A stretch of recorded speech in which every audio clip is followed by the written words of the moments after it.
Hi, I'm Elspeth. I'm a volunteer in the LGBT Heritage Project, and I'm going to talk a little bit about a found object of LGBT heritage. And this is the book Threads, Stories of Northern Irish Lesbians in the 1970s and 1980s.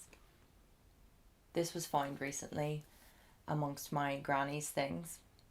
It was published in 2008 when my granny would have been 69, and I'm quite sure she would have attended the launch of the book and probably picked up a copy as it came out. Doesn't surprise me that it was found with her things, as she was always a really open person who never held any prejudices. This book is full of really moving first person accounts of people who were active in the scene at the time. I'd just like to read a short extract which I think encapsulates nightlife in the height of the Troubles in Belfast really well, and it's from a short chapter by Arlene. So here's a couple of paragraphs. Saturday night arrived, and I was really excited but nervous. I was going to somewhere in the city alone. In the 1970s and 1980s, Northern Ireland was in the grip of political and religious war, and young people were advised not to go into town as it was too dangerous.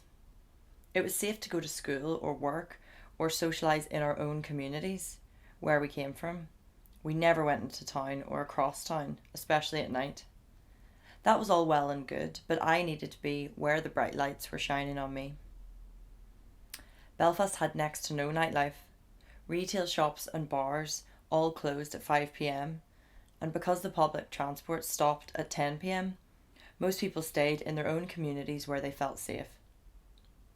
The British Army had steel security barriers built around the inner city centre of town. A security ring to ward off sectarian attacks. Everyone going into town had to be searched. Most of the barriers had exits, but only a few had entrance points. I was now heading towards one myself because the chariot rooms lay within the security ring.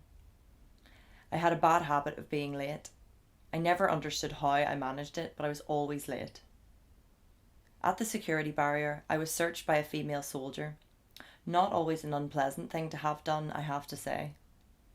In a rarely heard broad English accent, she said, "Pass on through." Nice eyes, I thought.